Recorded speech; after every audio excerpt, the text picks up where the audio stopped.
வணக்கம். இலங்கையின் இன்றைய தலைப்புச் செய்திகள். பண்டத்தரிப்பு ஆலயத்தில் பேரதிர்ச்சி, லேசர் ஒளியால் 400 பேருக்கு கண் பாதிப்பு, அவசர நிலையில் யாழ் போதனா வைத்தியசாலை.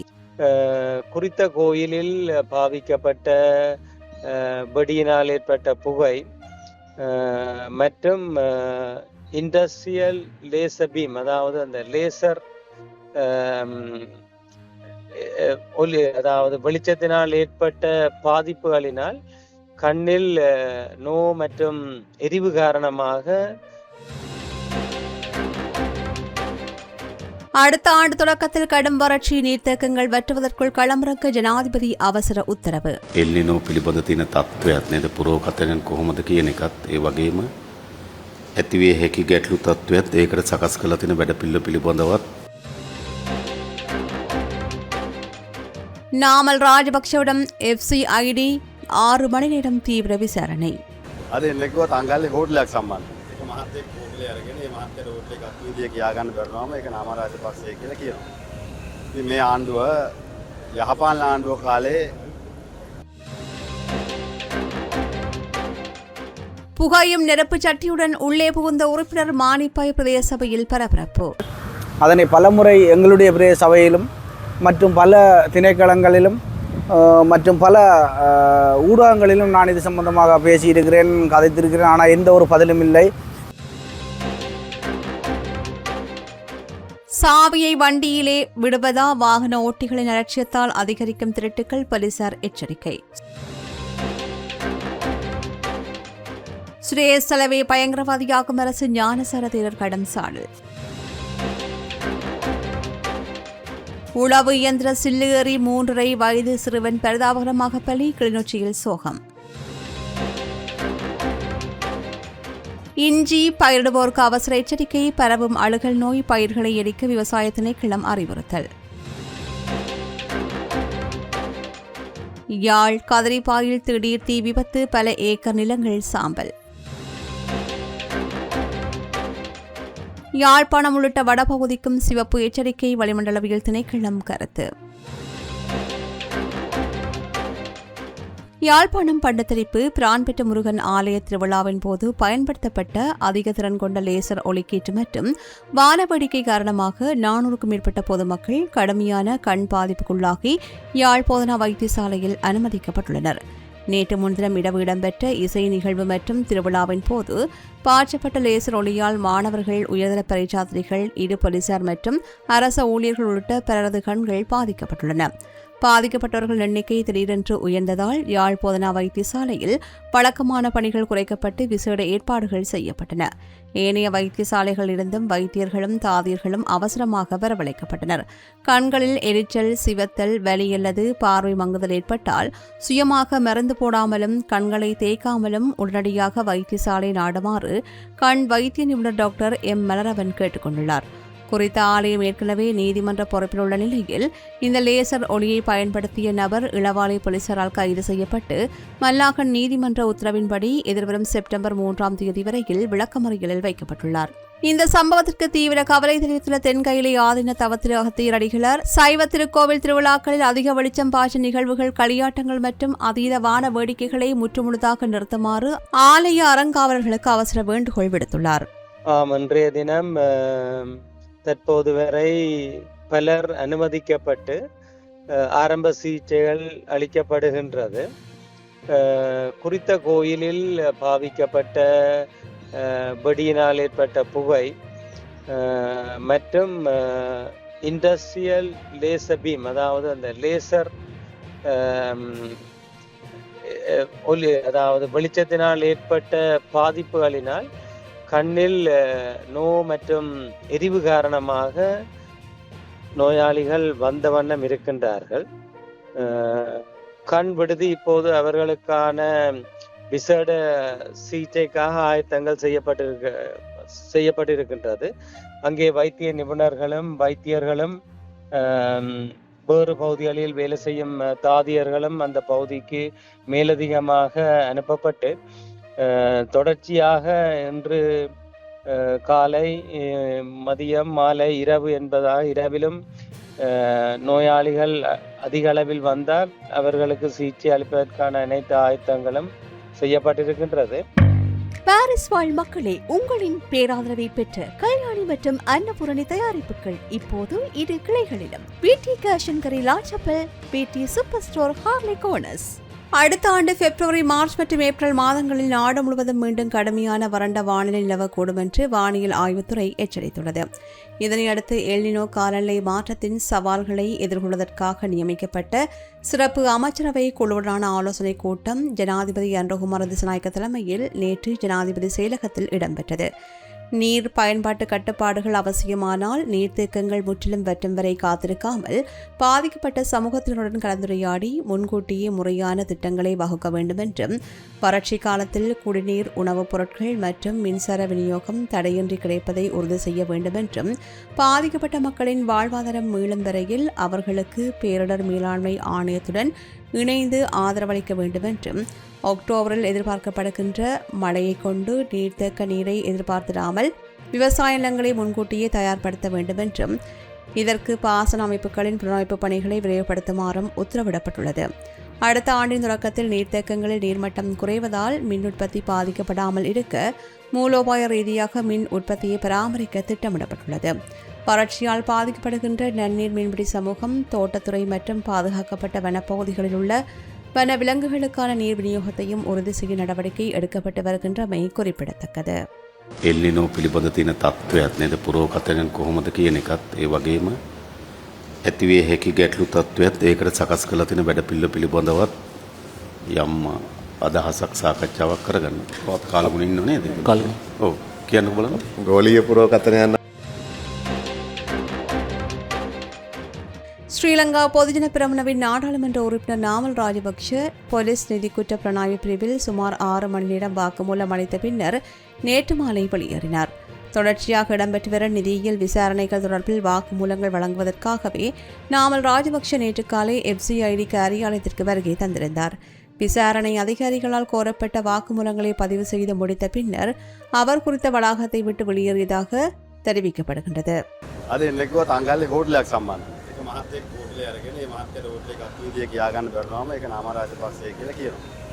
ඉතින් මේ ආණ්ඩුව යහපාලන ආණ්ඩුව කාලේ එදා හිටපු ජනාධිපතිවරයාත් මැතිවරණ වේදිකාවල මේ රටේ බොහෝ හෝටල් මගේ එක්ක දිපායි මැරියට් එක මගේ එක්ක වැලිගම එක මගේ එක්ක දිගටම හෝටල් නාම රාජපක්ෂය කියලා කිව්වා. ඉතින් ඒ වෙලාවේ තුෂ්ණ මන්ත්‍රණ කමිටුවේ දැන් ඉන්න ආණ්ඩුවයි තමයි. ඉතින් ඒ අය තමන් එදා කියපු බොරුවට තමන් අද ගොතපු බොරුවට නීති අනුකූල භාවයක් දෙන්න උත්සාහ කරනවා. ඉතින් අපි එන්නේ කොහොමද අපි ඇවිල්ලා පරීක්ෂණ කටයුතුවලට සහයෝගය දෙනවා. மானிப்பாய் பிரதேச சபையின் மாதாந்த அமர்வில் உறுப்பினர் ஒருவர் எரிய நெருப்புச் சட்டியுடன் திடீரென்று உள்ளே நுழைந்ததால் சபை அரங்கில் பெரும் பரபரப்பும் ஆர்வமும் ஏற்பட்டது. பிரதேச சபை தவிசாளர் கந்தையா ஜெசிதன் தலைமையில் நேற்று மாதாந்த அமர்வு இடம்பெற்ற போதே பிரதேச சபை உறுப்பினர் பகீரதன் இவ்வாறு நெருப்புச் சட்டியுடன் நுழைந்து தனது வினோதமான எதிர்ப்பை பதிவு செய்தார். சபைக்கு வெளியே ஊடகங்களுக்கு கருத்து தெரிவித்த அவர், கல்லுண்டாய் குப்பை மேடானது அடிக்கடி தீப்பற்றி எரிகின்றது. நேற்றும் கூட அந்த குப்பை மேடு எரிந்துள்ளது. அங்குள்ள பொலித்தீன், பம்பஸ் உள்ளிட்ட கழிவுகள் எரிவதால் வெளியாக நச்சு புகையால் அந்த பகுதி மக்கள் கடுமையான சுவாச நோய்களுக்கும் சுகாதார பிரச்சினைகளுக்கும் ஆளாகி வருகின்றார்கள். யாழ் மாநகர சபை இந்த விடயத்தில் மிகவும் பொறுப்பற்ற முறையில் செயல்படுகின்றது. இந்த பிரச்சினை குறித்து பல திணைக்களங்களிலும் சபையிலும் பேசப்பட்டும் ஊடகங்களில் வெளிவந்தும் இதுவரையில் எந்த தீர்வும் எட்டப்படவில்லை. எமது மக்கள் தினமும் அனுபவிக்கின்ற நரக வேதனையை அடையாளபூர்வமாக உணர்த்துவதற்காகவே நான் பொலித்தீன் உள்ளிட்ட கழிவுகளை எரித்தபடி நெருப்புச் சட்டியுடன் சபைக்குள் வந்தேன் என்று தெரிவித்தார். தீப்பரவலுக்குள்ளாகி மக்கள் சொல்லனா துயரங்களை அனுபவித்து வருகிறார்கள். அதை அண்டிய பிரதேசத்தில் வாழ்கின்ற மக்கள் சொல்லனா துயரங்களை அனுபவித்து வருகிறார்கள். அதனை பலமுறை எங்களுடைய பிரதேச சபையிலும் மற்றும் பல திணைக்களங்களிலும் மற்றும் பல ஊடகங்களிலும் நான் இது சம்பந்தமாக பேசியிருக்கிறேன், கதைத்திருக்கிறேன். ஆனால் எந்த ஒரு பதிலும் இல்லை. நேற்று கூட அந்த குப்பை மேடு தீப்பற்றி எரிந்தது. அதன் ஒரு அடையாளமாக நான் இன்று எனது சபை கூட்டத்துக்கே இந்த பொலித்தீன் போன்ற பொருட்களை எரித்து அதை எவ்வாறு அந்த மக்களின் பாதிப்பை ஏற்படுத்தும் என்று எமது சபை உறுப்பினர்களை காட்டுவதற்காக கொண்டு வந்திருக்கிறேன். அது இதோடாவது இந்த சபை உறுப்பினர்களாவது எங்களுடைய மக்களுடைய பிரச்சனைகள் உணர்ந்து அவர்கள் அதனை சீர் செய்ய வேண்டும் என்று கேட்டுக்கொள்கிறேன். வாகன ஓட்டிகளின் அலட்சிய போக்கு காரணமாக வாகனங்கள் மற்றும் இருசக்கர வாகனங்கள் திருடப்படுகின்ற சம்பவங்கள் அதிகரித்து வருவதாக போலீசார் எச்சரிக்கை விடுத்துள்ளனர். நேற்று இடம்பெற்ற ஊடகவியலாளர் சந்திப்பில் கலந்து கொண்டு கருத்து தெரிவித்த போலீஸ் ஊடக பேச்சாளரும் உதவி போலீஸ் அத்தியட்சகருமான FU வூட்லர் இதுபோன்ற திருட்டு சம்பவங்களின் போது வாகனங்களுக்குள் வைக்கப்பட்டுள்ள பெறுமதிமிக்க ஆவணங்கள் மற்றும் ஏனைய உடைமைகளும் திருடப்பட்டு போவதாக தெரிவித்தார். முச்சக்கர வண்டி மற்றும் மோட்டார் சைக்கிள் ஓட்டுநர்கள் வேறு வேலைகளில் ஈடுபடும் போது வாகனத்தின் என்ஜினை இயக்கிய நிலையிலேயே விட்டு செல்வது அல்லது சாவியை வாகனத்திலேயே விட்டு செல்வது குற்றவாளிகளுக்கு சாதகமாக அமைகின்றது. சில நொடிகளில் அவர்கள் வாகனங்களை திருடிச் செல்கின்றார்கள். வீடுகளில் பிரதான கதவுகள் பூட்டப்படாமல் இருக்கும் தருணங்களில் வாசலில் நிறுத்தப்பட்டுள்ள வாகனங்கள் மற்றும் முச்சக்கர வண்டிகள் திருடப்படுவதாக புகார்கள் கிடைத்துள்ளன. வணிக வளாகங்கள் அல்லது மக்கள் நடமாட்டம் மிகுந்த இடங்களில் வாகனங்கள் நிறுத்தும் போது அங்கிருக்கின்ற பாதுகாப்பு உத்தியோகத்தர் அல்லது ஊழியர்களிடம் தகவல் தெரிவிப்பது அவசியம். இரவில் வெளிச்சமில்லாத தனிமையான இடங்களில் வாகனங்களை நிறுத்துவதை தவிர்க்க வேண்டும். வாகனங்கள் ஏதேனும் திருடப்பட்டால் உடனடியாக 119 அல்லது 118 என்ற போலீஸ் அவசர உதவி இலக்கத்திற்கோ அல்லது அருகிலுள்ள போலீஸ் நிலையத்திற்கோ உடனடியாக தகவல் தெரிவிக்குமாறும் அவர் கேட்டுக்கொண்டுள்ளார். சுரேசலை போன்ற போர் வீரர்களை தற்போதைய அரசாங்கம் பயங்கரவாதியாக சித்தரிக்க முயற்சிப்பதாக பொதுபல சேனா அமைப்பின் பொதுச் செயலாளர் கலகுடாத்தே ஞானசர தேரர் கடுமையாக குற்றம் சாட்டியுள்ளார். உயிர்த்த ஞாயிறு பயங்கரவாத தாக்குதல் சம்பவங்கள் தொடர்பில் முன்னாள் அரச புலனாய்வு பிரதானி சுரேசலை கைது செய்யப்பட்டு தடுப்பு காவல் வைக்கப்பட்டுள்ளமை கண்டித்து இடம்பெற்ற கூட்டம் ஒன்றில் அவர் இதனை தெரிவித்தார். 1971 மக்கள் விடுதலை முன்னணி கிளர்ச்சியில் 4000 முதல் 5000 பேரும் 1987 தொடக்கம் 89 காலப்பகுதியில் 40,000 முதல் 80,000 பேரும் கொல்லப்பட்டார்கள். அன்று தவறான பாதையில் சென்று கொலைகளை செய்தவர்கள் பின்னர் ஜனநாயக வழிகளுக்கு திரும்பி இன்று மனிதாய்வான உரிமைகள் பற்றி பேசுகின்றார்கள். அப்படி இருக்க அந்த உரிமைகளை சஹ்ரான் குழுவுக்கும் சிறையில் இருக்கின்ற விடுதலை புலி உறுப்பினர்களுக்கும் நாட்டை காப்பாற்ற போராடிவிட்டு இன்று சிறையில் அடைக்கப்பட்டுள்ள போர் வீரர்களுக்கும் ஏன் வழங்க முடியாது? சுரேஷ் அலே போன்ற திறமையான புலனாய்வு அதிகாரிகள் இந்த வகாபி பயங்கரவாதத்திலிருந்து நாட்டை காப்பாற்ற பாடுபட்டவர்கள். அத்தகைய போர் வீரர்களை அரசாங்கம் பயங்கரவாதிகளாக காட்ட முயல்வது வருந்தத்தக்கது என்றும் ஆவேசமாக தெரிவித்தார். Blue ocean group of companies இலங்கையின் வளர்ச்சியோடு உங்கள் வாழ்க்கையையும் உயர்த்துகிறோம். வலிவடக்கில் ராணுவ கட்டுப்பாட்டில் உள்ள காணி விடுவிப்பு போராட்டத்தில் பங்கேற்ற ஈழ மக்கள் ஜனநாயக கட்சியின் வேலணை பிரதேச சபை உறுப்பினர் அனுஷ்யா ஜெயகாந்தனிடம் பலாலி போலீசார் நேற்று வாக்குமூலம் பதிவு செய்தனர். பலாலி மற்றும் மயிலட்டி பகுதியில் உள்ள தமது சொந்த காணிகளை விடுவிக்குமாறு கோரி அந்த பகுதி மக்களால் தொடர்ச்சியாக போராட்டங்கள் முன்னெடுக்கப்பட்டு வருகின்றன. இந்த போராட்டங்களுக்கு EPDP கட்சியினரும் ஆதரவு வழங்கி வருகின்றார்கள். இந்நிலையில் கடந்த ஞாயிற்றுக்கிழமை பலாலியில் இடம்பெற்ற போராட்டத்தின் போது பொதுமக்களுக்கு இடையூறு விளைவித்ததாக கூறி உறுப்பினர் அனுஷ்யா ஜெயகாந்தன் உட்பட 5 எதிராக பலாலி போலீசார் வழக்கு பதிவு செய்தனர். இதனையடுத்து நேற்று பலாலி போலீஸ் நிலையத்திற்கு அழைக்கப்பட்டு வாக்குமூலம் பெறப்பட்டது. போலீசாரிடம் வாக்குமூலம் அளித்து வெளியேறியவுடன் EPDP உறுப்பினர்கள் மயிலட்டியில் தொடர்ந்து நடைபெற்று வருகின்ற மக்கள் போராட்டத்திலும் நேரடியாக கலந்து கொண்டமை குறிப்பிடத்தக்கது.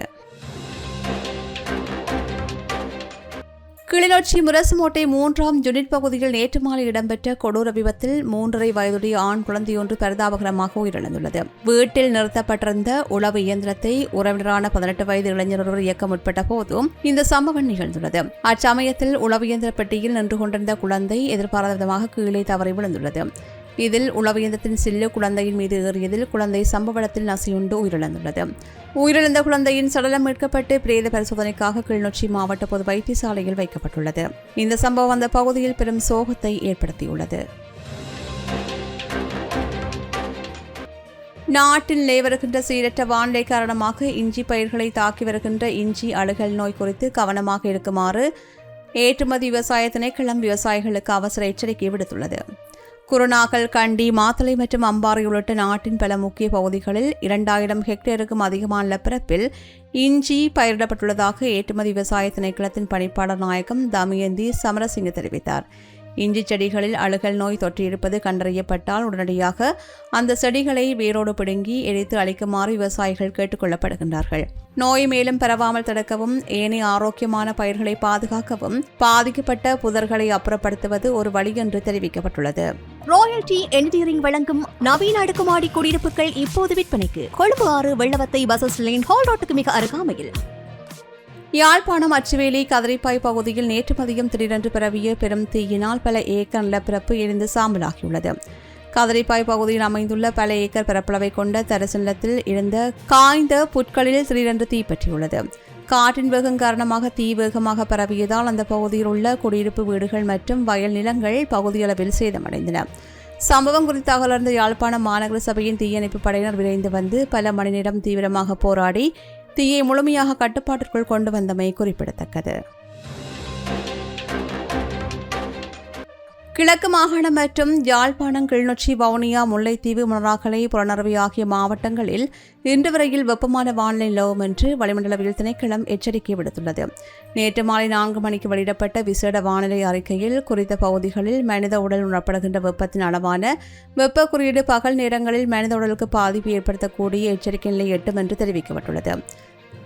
சார்பு ஈரப்பதன் மற்றும் நிலவுகின்ற அதிகபட்ச வெப்பநிலையை கொண்டு இந்த வெப்ப குறியீடு கணக்கிடப்படுவதாகவும் இது சாதாரண காற்று வெப்பநிலை முன்னறிவிப்பு அல்ல என்றும் திணைக்களம் தெளிவுபடுத்தியுள்ளது.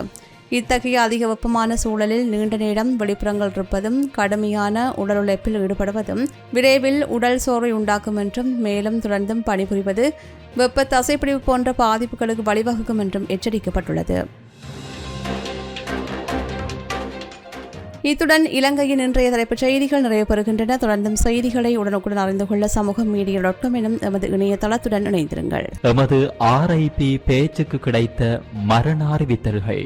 யாழ்ப்பாணம் வதிரியை புறப்படமாகவும் வதிவிடமாகவும் கொண்டிருந்த திருமதி நளினி சிவசோதி அவர்கள் 20/8/2026 அன்று இறைவனடி சேர்ந்தார். யாழ்ப்பாணம் புத்தூரை பிறப்பிடமாகவும் கொழும்பு வெள்ளவத்தை வதிவிடமாகவும் கொண்டிருந்த பிரம்மஸ்ரீ வைத்தியநாத குருக்கள் ஞானசுந்தர சர்மா அவர்கள் 21/8/2026 வெள்ளிக்கிழமை அன்று சிவபதமடைந்தார். யாழ்ப்பாணம் சாவகச்சேரி சரசாலை வடக்கை பிறப்பிடமாகவும் பிரித்தானியாவை வதிவிடமாகவும் கொண்டிருந்த திருமதி கந்தசாமி திருப்பதியம்மா அவர்கள் 21/8/2026 வெள்ளிக்கிழமை அன்று காலமானார்.